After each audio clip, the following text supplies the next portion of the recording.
بسم اللہ الرحمن الرحیم، ایاک نعبد و ایاک نستعین۔ میرے پاکستانیوں، جب میں سمجھتا ہوں کہ یہ اب حکومت کامیاب ہوگی سائفر کو دبانے کے لیے، کیونکہ سائفر کے اندر ایک ایسی چیز ہے جو ڈائریکٹلی یہ جو لوگ اس وقت حکومت کر رہے ہیں اور ان کے پیچھے جو سہولت کار تھا، یہ تو ڈائریکٹلی ان کے اوپر آتا ہے کہ انہوں نے ایک سازش کر کے ایک الیکٹڈ حکومت کرائی، لیکن یہ خود ہی اپنے پیر پہ کلہاڑی مارنے کے لیے ماہر ہیں۔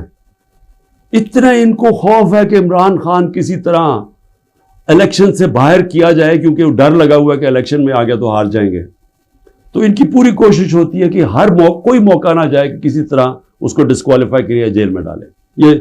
یہ کوئی 14 مہینے سے یہ لگے ہوئے ہیں۔ پہلے اس سے میں صرف اعظم خان کے اوپر بات کرنا چاہتا ہوں۔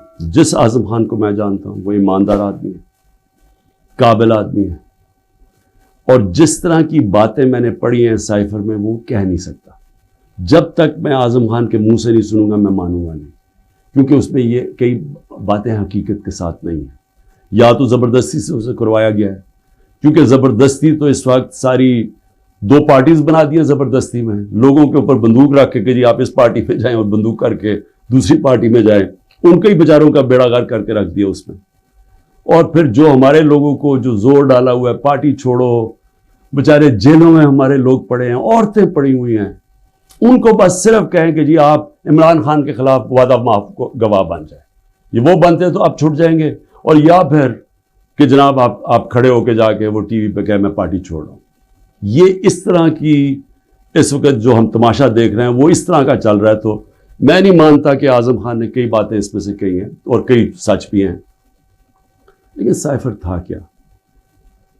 6 مارچ کو 2022 6 مارچ میٹنگ ہوتی ہے، پاکستان کا ایمبیسڈر اسد مجید اور امریکہ کا جو under secretary of state Donald Lu Washington میں میٹنگ ہوتی ہے، آفیشیل میٹنگ ہوتی ہے۔ آفیشیل میٹنگ کا مطلب کہ دونوں طرف نوٹ لے رہے ہوتے ہیں اس میٹنگ کے۔ اس میٹنگ کے بعد ایک سائفر کا مطلب ہوتا ہے ایک خفیہ ایک کوڈ کے اندر میسج بھیجی جاتی ہے، جو کہ ساری دنیا میں آپ کے جو ہمارے جو ایمبیسڈرز ہوتے ہیں وہ ساری دنیا میں ہر ملک کے ایمبیسڈر اپنے فارن آفس کو خفیہ میسیجز بھیجتے ہیں، جس کو سائفر کہتے ہیں۔ وہ سائفر آتا ہے پاکستان، اور وہ میں جب پڑھتا ہوں تو اس میں کیا لکھا ہوتا ہے؟ سائفر میں 2 مین چیزیں ہیں، باقی تو اور بھی چھوٹی موٹی چیزیں ہیں۔ سب سے بڑی چیز لکھی ہوتی ہے کہ جی عمران خان کو آپ نے عدم اعتماد کی ووٹ میں پاکستان کے پرائم منسٹرشپ سے ہٹانا ہے، اور ایک اور چیز لکھی ہوتی ہے کہ عمران خان نے اکیلا فیصلہ کیا کہ روس جانے کا۔ آپ کو پتہ ہے روس، اور تب تک جنگ شروع ہو چکی تھی روس کی یوکرین میں، تو عمران نے اکیلے نے فیصلہ کیا، جبکہ اسد مجید ہمارے ایمبیسڈر کہہ رہے ہیں کہ نہیں، عمران خان نے اکیلا فیصلہ نہیں کیا، یہ سب سٹیک ہولڈرز نے مل کے فیصلہ کیا تھا۔ لیکن جس طرح وہ بات کرتا ہے، اسد مجید، سلام کرتا ہوں میں اپنے ایمبیسڈر کو، وہ کہتا ہے اس کے بعد جو مجھے میسج کہ ان کے خلاف آپ کو پروٹیسٹ کرنا چاہیے، ڈیمارش کرنا چاہیے کہ اس نے بڑی غلط زبان استعمال کی ہے، غیرت مند ڈپلومیٹ ہمارا۔ لیکن وہ غیرت یہاں نہیں جاگتی جب وہ یہاں پہنچتا ہے۔ سائفر جاتا ہے آرمی چیف کے پاس بھی، فارن آفس میں بھی، میرے پاس بھی آتا ہے۔ میں جب وہ دیکھتا ہوں میں حیران ہو جاتا ہوں کہ اس کی جرت کیسے پڑی ہے لکھنے کی، یہ کیسے کہہ سکتا ہے؟ اور پھر جب میں یہ دیکھتا ہوں کہ یہ کہہ رہا ہے ایک ایمبیسڈر کو کہ اپنے پرائم منسٹر کو آپ نے ہٹانا ہے، تو پھر میں دیکھتا ہوں کہ یہ میرے لیے تو نہیں ہے، ایمبیسڈر تو مجھے جواب دے ہے، تو مجھے کون ہٹا سکتا ہے؟ پاکستان میں مجھے کون ہٹا سکتا تھا؟ ایک ہی آدمی، جنرل باجوہ۔ سائفر تو جنرل باجوہ کے لیے اس نے بھیجا ہے۔ تو مجھے وہاں سے پہلے سے ہوتا ہے کہ اب تک ہمیں لوگ کہہ رہے ہیں، مجھے خبریں آتی رہتی تھیں کہ جناب فیصلہ ہو گیا آپ کی گورنمنٹ ہٹانے کو، مجھے رپورٹ آ رہی رہتی ہے, IB والے مجھے آ کے بتاتے تھے کہ جی دیکھیں شہباز شریف کی خفیہ میٹنگز ہو رہی ہیں, بیچ میں ان کے لوگ پڑے ہوئے ہیں, جنرل باجوہ کی کوئی فادر ان لا ان کے گھر میٹنگز ہو رہی ہیں. یہ ساری مجھے خبریں آ رہی تھی. لندن کسی کو بھجوایا جا رہا ہے. تو میں مانتا نہیں تھا. میں جنرل باجوہ کو جب ملتا تو وہ کہتے تھے ہو ہی نہیں سکتا, ہم تو کنٹینیوٹی چاہتے ہیں. اور میں بھی اپنے آپ کو ہوتا ہوں کہ میں مان جاتا تھا. لیکن جب یہ سائفر آیا تو تب مجھے ہوا کہ یہ تو اس کے بغیر ہو ہی نہیں سکتا. پھر سے کہ کون پرائم منسٹر کو ہٹا سکتا ہے سوائے ایک آدمی کے جس کے پاس پاور ہے پاکستان میں. تو پاور ادھر ہی ہے, سپر کنگ ہے, سب پوچھنے والا کوئی نہیں ہے, لیکن پاور ہی پاور ہے. اس کے بعد اگلے دن عدم اعتماد اسمبلی میں ٹیبل ہو جاتی ہے اور ایک دم ہمارے لوگ ہلنا شروع ہو جاتے ہیں. اور پھر ہمارے اتحادی وہ بھی ایک دم ہمارے سے خوش نہیں ہوتے. لیکن یہ یاد رکھیں کہ یہ ٹائم کون سا تھا. یہ وہ ٹائم تھا جب پاکستان کی اکانومی 17 سال میں سب سے بہتر امپروو کر رہی تھی. اکنامک سروے اٹھا کے دیکھ لیں آپ, سارے اکنامک انڈیکیٹرز دیکھ لیں, ہم بڑے مشکل وقت سے نکلے تھے. بینکرپٹ اکانومی ملی, 2 سال کرونا آ گیا. دنیا نے تعریف کی کہ پاکستان وہ ملک ہے جو ٹاپ 3 ملک ہے جنہوں نے سب سے بہتر کرونا, اتنی بڑی وبا, اتنے بڑے کرائسس سے ڈیل کیا. جبکہ ہندوستان میں تباہی آئی, ایران میں تباہی آئی, ساتھ والے ملک. پاکستان کی تعریف دنیا کرتی تھی. وہ ایک امریکہ کے اندر جو فائنینشیل ایڈوائزر تھا ٹرمپ کا, میرا وہ کہتا ہے کہ اگر پاکستان کا جس طرح کرونا پہ پاکستان نے ڈیل کیا, اگر امریکہ کرتا تو 10 کھرب ڈالر کا امریکہ کو بچتا تھا. تو ادھر سے نکلے, اکانومی گرو کر رہی ہے, انڈسٹری گرو کر رہی ہے. تو ایک دم ہی عدم اعتماد کدھر سے آ گئی. تو جس کو میسج دی تھی اس نے اپنا کام شروع کر دیا, ایجنسیز نے کام شروع کر دیا, ہمارے لوگوں کو میسیجز آنی شروع ہو گئی کہ جناب ISI کے لوگ ایکٹیو ہو گئے. مجھے جب آیا, میں جنرل باجوہ کے پاس گیا, میں نے کہا آپ کا لاہور والا جو آدمی ہے وہ ہمارے MNS کو کہہ رہا ہے کہ ہم نے ہاتھ اٹھا لیا ہے, اب آنے والی گورنمنٹ دوسری ہے, یہ شہباز شریف کی. میں جنرل باجوہ کو اچھا اس نے کہا ہے, میں ابھی اسے فارغ کرتا ہوں.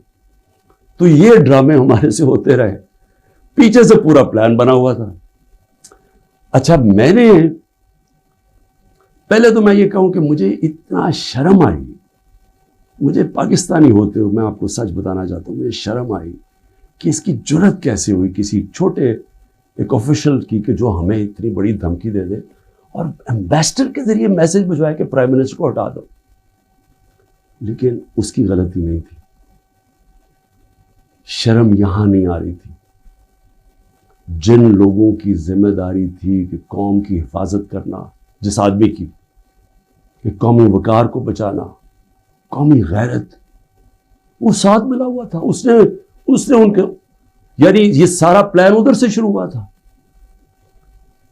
اور میں صرف اپنی قوم سے یہ کہنا چاہتا ہوں کہ دیکھیں, یہ یاد رکھیں کہ اب ایک چیز سمجھیں, جب اگر میں جنرل باجوہ کی تنقید کر رہا ہوں, اور یہ میں سارا ثابت کر سکتا ہوں کیونکہ مجھے پتہ ہے ساری چیزیں میرے اندر, ایک ایک چیز مجھے یاد ہے ہوا کیا, اس سے پہلے بھی اس کے بعد بھی. میں پاکستان کی فوج کی تنقید نہیں کر رہا, میں ایک آدمی کی کر رہا ہوں جو غلطی کی جس نے. یہ ہم بہت بڑا ظلم کر رہے ہیں اپنے ملک سے کہ ہم جنرل فیصل نصیر, مجھے پہلے سے پتا تھا کہ میرے اوپر, میں 6 ہفتے پہلے سے لگا ہوا تھا کہ مجھے انہوں نے قتل کرنے کی کوشش کر رہی ہے اور دینی انتہا پسند کے نام. میری جلسوں کے اندر تقریریں تھیں. تو جب میرے اوپر اٹیمپٹ ہوتا ہے اور میں FIR لگواتا ہوں, مجھے پتا تھا کہ یہ پیچھے سب سے یہ تھا, ماسٹر مائنڈ تھا. اپنی FIR نہیں کٹوا سکا. جب JIT کے اندر یہ ثابت ہو گیا کہ ایک نے 3 شوٹر تھے, تو جو سارا حکومت کا جو انہوں نے کوشش کر رہے تھے کہنے کی جی دینی انتہا پسند ہے, وہ جب سارا وہ ان کا نیریٹو ہی ختم ہو جاتا ہے, تو انہوں نے JIT کو سیبوٹاج کیا. اور پھر میرے اوپر غداری کا پرچہ کر دیا ہے کہ جنرل فیصل نصیر کو میں نے ڈرٹی ہیری کیوں کہا, سائیکوپیتھ کیوں کہا, میرے اوپر غداری کا پرچہ لگ جاتا. میں پھر سے کہتا ہوں, کہ اگر ہم نے یہ کرنا ہے اپنے ملک کے ساتھ کہ کسی ادارے کو اگر میں کسی جج کی بات کروں گا تو میں ساری جوڈیشری کے خلاف ہو گیا، اس کا مطلب کیا، میں پولیس کے خلاف کروں گا تو ساری پولیس کو میں نے برا بھلا کہہ دیا. یہ تو ہم اپنے ملک کو تباہ کر رہے ہیں. یہ پلیز میری قوم پلیز آپ یہ سمجھ جائیں ایک بات، اگر معاشرے سے آپ تنقید ختم کرتے ہیں، آپ معاشرے کی قبر کھود دیتے ہیں. کیونکہ اصلاحات ہوتی کیسے ہے، انکوائری کیوں ہوتی ہے؟ حمود الرحمان انکوائری، جب ہمارا ملک ٹوٹا، ایسٹ پاکستان ٹوٹا، تو جب وہ انکوائری ہوئی، اگر اس کے اوپر عمل ہوتا کہ یہ ہم نے غلطیاں کی ہیں، اپنی اصلاحات کرتے، تو اس کے بعد پاکستان بڑی غلطیوں سے بچ جاتا. لیکن جرات ہی نہیں تھی فیس کرنے کی تنقید. ہم نے وہ اتنا بڑا ظلم کیا کہ 25 سال کے بعد وہ کدھر نکلی؟ حمود الرحمان ہندوستان کے اندر. اب جب یہ ہوا، میں کہتا گیا، میں نے ساروں کو کہا کہ اتنا بڑا ظلم ہو رہا ہے تو اس کے اوپر انکوائری ہو. میں نے چیف جسٹس صاحب کو میں نے وہ سائفر بھیجا کہ جی اس کے اوپر انکوائری کروائیں. نیشنل سیکیورٹی کاؤنسل کے سامنے رکھا. نیشنل سیکیورٹی کاؤنسل کے سامنے 30 مارچ کو میں نے رکھا کہ جی یہ ہے، سارے آرمی چیفز بیٹھے ہوئے تھے، سروس چیفز بیٹھے ہوئے تھے، سب کے سامنے رکھا کہ یہ اس نے لکھا ہے اور آپ کا ایمبیسڈر کہہ رہا ہے کہ ان کو پروٹیسٹ کرو کہ یہ کسی کی جرات نہیں ہونی چاہیے اس طرح کا، کسی بھی ایک ملک کو، آزاد ملک کو اس طرح کا زبان استعمال کرنی. انہوں نے کہا جی ہاں مداخلت تو ہوئی ہے، تنقید کی، امریکہ کو پروٹیسٹ بھی کیا نیشنل سیکیورٹی کاؤنسل نے 30 مارچ کو. میں نے پارلیمنٹ میں لے کے گیا کہ ان کیمرہ میٹنگ کروائی. میں نے کہا ان کے سامنے رکھو. اپوزیشن کو لیڈر ہی نہیں آیا اس میٹنگ پہ. شہباز شریف، آصف زرداری، انہوں نے بائیکاٹ کر دی. کیوں کی؟ کیونکہ ملے ہوئے تھے ساتھ، یہ اس کا حصہ تھے، یہ سازش کا حصہ تھے. کیونکہ کیا یہ پاکستان کے پرائم منسٹر کے خلاف ایک آدمی کہہ رہا ہے کہ اس کو ہٹاؤ، تو کیا یہ عمران خان چھوڑیں کسی بھی ملک کو اجازت دیتا ہے ایسے؟ کیا ایران کے اندر کسی کی جرت ہے کہ ان کے ایمبیسڈر کو کہے کہ جا کے اپنے پریزیڈنٹ کو ہٹا دے؟ یا ہندوستان میں کسی کی جرت ہے کہ کہے کہ یہ ایمبیسڈر کہہ کہ جی نریندر مودی کو ہٹا دے؟ قومی غیرت ہوتی ہے، قومیں غیرت کے اوپر کھڑی ہوتی ہیں، قوم غیرت سٹینڈ لیتی ہیں، مشکل وقت گزارتی ہیں اور مضبوط ہو جاتی ہیں. دنیا ان کی عزت کرتا ہے، دنیا اس قوم کی عزت کرتا ہے جو اپنی عزت کرتی ہے. جب ایک عام آفیشل اس طرح کا سٹیٹمنٹ دے اور میں اس کے اوپر کچھ ہو ہی نہ، یعنی نیشنل سیکیورٹی کاؤنسل میں حیران ہو گیا کہ صرف جی ہم ڈیمارش کرتے ہیں. آپ انکوائری کرنی چاہیے تھی، پوچھنا چاہیے تھا، لکھنا چاہیے تھا اس نے کیوں یہ کہا. اور انکوائری جب ہونی تھی تو ایک آدمی نے سامنے آ جانا تھا، جنرل باجوہ نے. مسلسل یہ جناب ان کی میٹنگز ہوتی تھیں، ان کی وہ چارج ڈیفیئر سے ملتے تھے.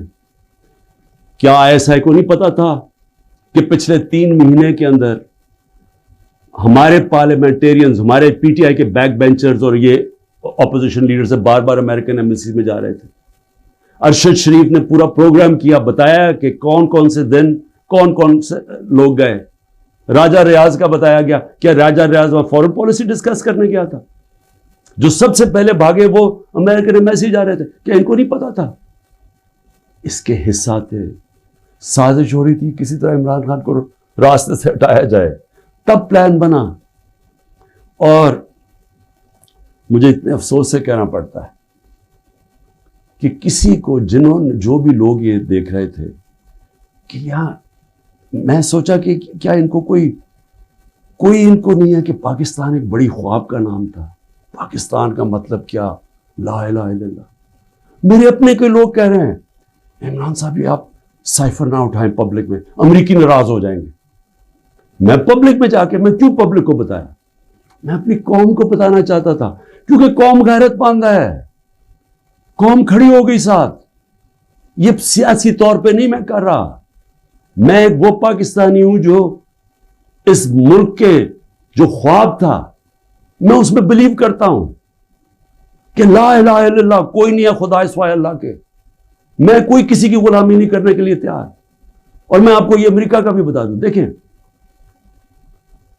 امریکہ کی ایک بات سمجھ ہے، امریکہ جو ہے وہ اپنے مفاد کے لیے فیصلے کرتا ہے، وہ دوستیاں نہیں نبھاتا، امریکہ اپنے انٹرسٹ کو پروٹیکٹ کرتا ہے۔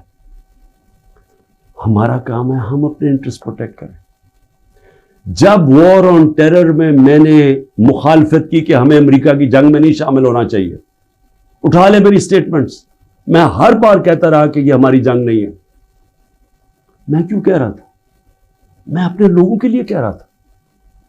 مجھے امریکہ نے باہر اینٹی امریکن کہنا شروع کر دیا، پاکستان میں مجھے انہوں نے طالبان خان کہنا شروع کر دیا کہ جی دیکھیں ہماری اپنی گورنمنٹ مجھے، یعنی ہمارا جو اس وقت جنرل مشرف نے کہا جی یہ تو داڑھی کے بغیر دہشت گرد ہے۔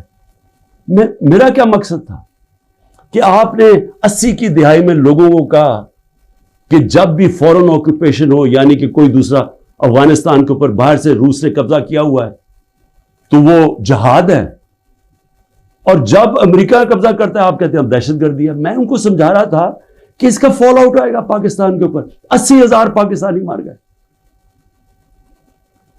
پتہ نہیں کتنے 100 ارب ڈالر سے زیادہ ملک کو نقصان ہوا، لیکن اس سے زیادہ جو دنیا میں ہم بدنام ہوئے، ساری دنیا میں ہمارا مذاق، ہمیں کہا گیا جی سب سے خطرناک ملک ہے پاکستانی دہشت گرد۔ پاکستانیوں سے جو دنیا میں ہوا، ہرا پاسپورٹ دے کے لیدر لائن میں کھڑا کر دیتے تھے، کتنے پاکستانیوں کو باہر سے ڈپورٹ کر دیتے تھے۔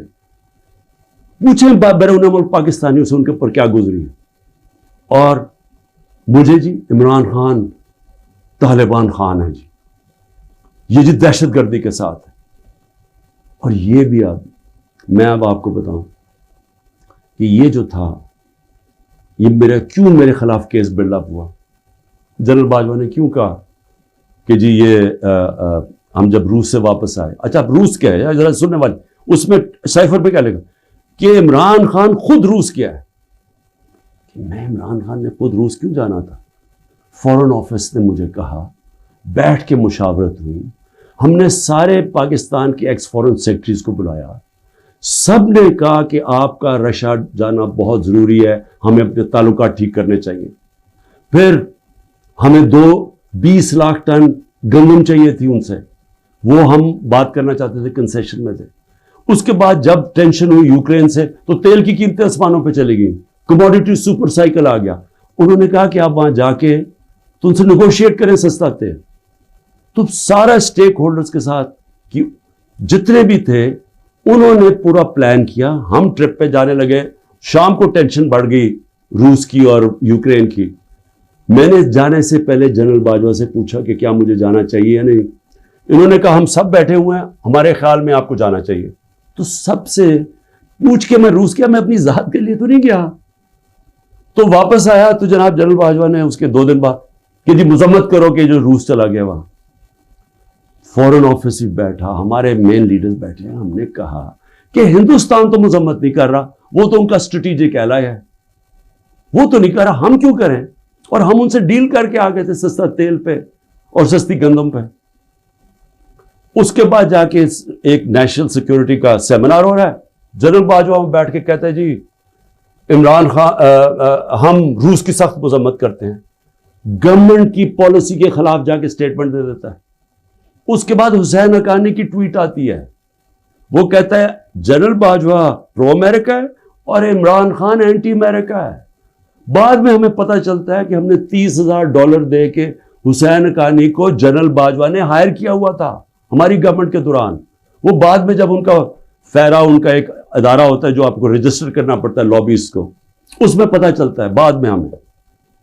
تو میرا اپنا ہی آرمی چیف میرے خلاف لابی کر رہا تھا، ان کو بتا رہا تھا میں کتنا برا ہوں۔ میں صرف آج یہ کہنا چاہتا ہوں کہ دیکھیں میرے پاکستانیوں، جو جدھر آج ہم کھڑے ہیں، ہمیں پہلے فیصلہ کرنا چاہیے کہ کیا ہم نے بیکاریوں کی طرح، ایک چونٹیوں کی طرح باقی زندگی گزارنی ہے پاکستانی ہوتے ہوئے؟ جس طرح ہم جا رہے ہیں تو کوئی مستقبل نہیں ہے۔ کیا ہم نے خوددار قوم کی طرح لا الہ الا اللہ جس کا نعرہ تھا، یہ خوددار قوم، لا الہ الا اللہ غیرت دیتی ہے انسان کو، ایک چھوٹے سے انسان کو بڑا انسان بنا دیتی ہے۔ ہم ایک دنیا کے عظیم لیڈر محمد مصطفیٰ صلی اللہ علیہ وسلم، جنہوں نے جب مسلمان کمزور بھی تھے تو انہوں نے 2 سپر پاورز کے سربراہ کو خط لکھا کہ میں اللہ کا پیغام لے کے آیا ہوں، اس پہ چلو گے تو تمہاری بہتری ہے۔ خوددار، اللہ سے صرف ڈرنے والے لوگ، ہمیں یہ کیا بنا دیا انہوں نے کہ جی اپنا ہی ملک کا آرمی چیف ان کو لکھ رہا ہے کہ جی دیکھیں عمران خان یہ اینٹی امریکن ہے۔ تو میں اپنی قوم سے آخر میں کہنا چاہتا ہوں کہ دیکھیں ہو کیا رہا ہے پاکستان میں، ایک ہی چیز ہو رہی ہے، سب کچھ، کوئی فکر نہیں ہے ملک کدھر جا رہا ہے، کوئی اس وقت فکر نہیں کہ ملک کے سارے ادارے تباہ ہو رہے ہیں، سارا صرف ایک 1 پوائنٹ ایجنڈا ہے کہ عمران خان کو کس طرح ڈسکوالیفائی کرنا اور جیل میں ڈالنا ہے، یہ ایجنڈا ہے۔ اس کے اندر یہ سائفر بھی آ گیا، یہ نہیں ان کو پتا کہ سائفر میں ان کی تباہی ہے، کیونکہ یہ سب ملوث تھے اس میں، یہ شہباز شریف بھی تھا، زرداری بھی تھا، ساروں کو پتا تھا سائفر کا، سارے میٹنگز کر رہے تھے امریکنوں کے ساتھ۔ اور اس کے اندر جو جنرل باجوہ کا رول ہے وہ سب کے سامنے آئے گا کہ انہوں نے کیا رول تھا اس کا، اور کیسے ایک حکومت جو اتنے سالوں کے بعد صحیح پرفارم کر رہی تھی، جو اکانومی ہماری آگے جا رہی تھی، اس کو گرا کے ایک وہ چوروں کو اوپر لے کے آئے ہیں جو 30 سال ملک کو چوری کر رہے تھے، لوٹ رہے تھے، جو 30 سال ملک کو، جو خود جنرل باجوہ ہمیں بتاتے تھے، جو ملک کی اسٹیبلشمنٹ جن کی چوریوں کی بتاتی تھی، جو ایک دوسری کی چوریوں کا بتاتے تھے، جن کی انٹرنیشنل دنیا میں ان کی چوریوں کے اخباروں میں اور کتابوں میں جن کا نام آتا تھا، ان کو لا کے اوپر بٹھا دیا۔ انکوائری سب سے بڑی یہ ہونی چاہیے اس سائفر کے اوپر، جو ایف آئی آر نہیں کر سکتی، اگر صحیح انکوائری کروانی ہے تاکہ ہم آگے یہ غلطیاں نہ کریں، تو انکوائری یہ ہونی چاہیے کہ یہ سازش میں کون کون شریک تھا کہ گورنمنٹ گرا کے ایک ملک کی اکانومی کی تباہ کیا، آج پاکستان کو گھٹنوں پہ رکھ دیا۔ آج اگر ہم ان کی مدد نہ کرتے اور آئی ایم ایف سے نہ کہتے کہ آپ کی سٹینڈ بائی ایگریمنٹ کے ہم ساتھ ہیں، تو پاکستان ڈیفالٹ کر گیا تھا۔ ڈیفالٹ کرنے کا مطلب کہ آج لوگوں کا معاشی قتل ہو جانا تھا، جو ہو چکا ہے، اس سے دگنی مہنگائی ہو جانی تھی، بے روزگاری، یعنی سارا جو ہماری باہر سے فائنینسنگ ختم ہو جانی تھی، جو آگے آج ہی برے حالات ہیں، اس سے دگنے ہو جانے تھے۔ کون ذمہ دار ہے اس کا؟ انکوائری یہ ہونی چاہیے کہ کس نے کیا، کس پلیئر نے کیا کیا رول پلے کیا، یہ انکوائری ہونی چاہیے۔ اور اس کے اندر یہ ایف آئی اے جو کہ شہباز شریف نے اپنے اوپر نوکر بٹھا دیے ہیں، یہ انکوائری نہیں کر سکتے۔ اور میں جو آخر میں بتانا چاہتا ہوں کہ جو کوششیں ہو رہی ہیں، کوشش کیا ہو رہی ہے؟ ہر چیز کرتے ہیں وہ فیل ہو جاتی ہے، کیونکہ اللہ حق ہے۔ توشہ خانہ کے اندر کیا چیز ہے جی؟ عمران خان نے ان کو کہا کہ جو توشہ خانہ میں ابھی بھی لوگ بیٹھے ہوئے ہیں، جن کا کام ہے اسیس کرنا کہ ایک جب آپ کو تحفہ ملتا ہے اس کی کیا قیمت ہے، میں نے ان کو کہا کہ کم قیمت دکھاؤ، اور آپ وعدہ معاف گواہ ڈھونڈ رہے ہیں کہ کوئی جا کے بتائے کہ عمران خان نے ہمیں کہا تھا قیمت کم دکھائیں۔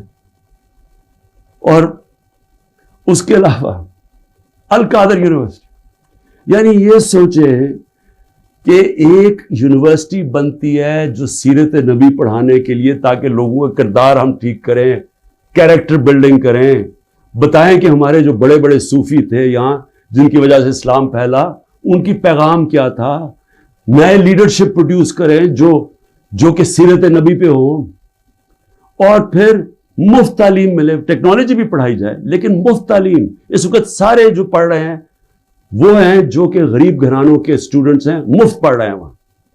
یہ جناب عمران خان نے جرم کیا ہے کہ جی القادر یونیورسٹی بنا دی، جو ذاتی فائدہ ہو گیا مجھے، جس طرح کہ مجھے اس سے کوئی آمدنی آ رہی ہے، جس طرح شوکت خانم سے ہی آ رہی ہے یا نمل یونیورسٹی سے۔ اور پھر میرے اوپر پہلے ظلم کیا جاتا ہے اور میرے اوپر ہی کیسز کر دیتے ہیں۔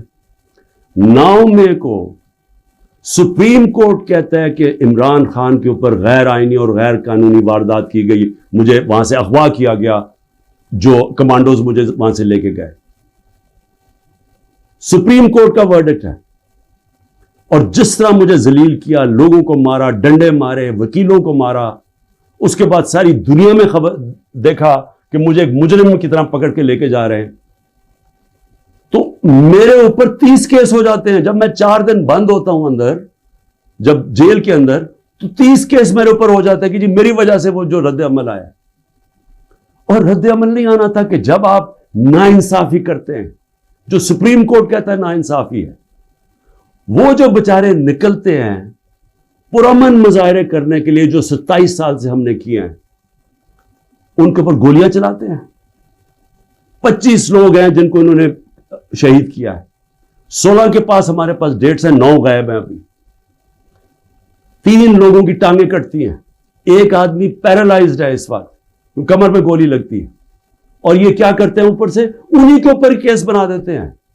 ساری دنیا کے اندر اب ایک کوئی پولیس کی گولی لگی تھی نا ایک فرانس کے اندر, 4 دن سارے فرانس میں آگ لگی, 100 بلڈنگز اور گاڑیاں جلا دی لوگوں نے. تو کوئی پوچھ نہیں رہا کہ آپ پاکستانی نہیں تھے, اور 100 لوگوں کو گولیاں اور لگتے ہیں, اور جن کو ایک کو جس کو گولی لگتی ہے, ٹانگ کٹ جاتی ہے, اس کو پکڑ کے جیل میں ڈال دیتے ہیں. یہ کسی ملک میں اس طرح ہوتا ہے؟ یہ ظلم ہوتا ہے. اور پھر ضلع شاہ کا قتل ہوتا ہے, عمران خان کے اوپر قتل کا کیس ڈال دیتے ہیں. بعد میں جب پتہ چلتا ہے تشدد ہوا اس کے اوپر 26 جگہ, تو پھر کہتے ہیں ایکسیڈنٹ میں, پھر بھی میرے پہ کیس ڈال دیتے ہیں. کوئٹہ کے اندر ایک سارے کوئٹوں کا پتہ ہے, ذاتی دشمنی پہ ایک وکیل مارا جاتا ہے, عمران خان کے اوپر 302 قتل کیس ہو جاتا ہے. میں سوال ہی پوچھتا ہوں کہ کیا قوم یہ ناانصافی نہیں دیکھ رہی؟ اور یہ جو نظام آپ کر رہے ہیں, یہ سمجھ رہے ہیں کہ یہ بہت بڑا کوئی ڈنڈے مار کے اور خوف سے لوگوں کو اپنی طرف لے آئیں گے, یا لوگ ووٹ کسی اور کو دے دیں گے. یہ انسان ہے, یہ بھیڑ بکریاں نہیں ہیں. اور اس کے اوپر, اس نظام کے اوپر جو حضرت علی کا قول ہے وہ غور سے سن لیں, کفر کا نظام چل جائے گا, لیکن ظلم اور ناانصافی کا نظام نہیں چل سکتا. حکومتیں چلتی ہیں اخلاقی قوت پہ, ڈنڈے مار کے جانور چلتے ہیں, ڈنڈے مار کے نہیں چلوا سکتے آپ لوگوں کو. لوگوں کو اگر آپ یہ سمجھتے ہیں کہ اس کی ظلم کی وجہ سے یہ چوروں کو تسلیم کر لے گی قوم, جو 30 سال سے ملک کو لوٹ رہے ہیں, جن کے پیسے باہر پڑے ہیں, جن کی سارا یہ جیسے انہوں نے اقتدار سے لے پھر باہر بھاگ جانا ہے, تو اگر یہ سمجھتے ہیں کہ لوگ اس خوف کی وجہ سے ان کو تسلیم کر جائیں گے, مجھے ترس آ رہا ہے ان لوگوں کے اوپر جن کی یہ سوچ ہے. پاکستان زندہ باد.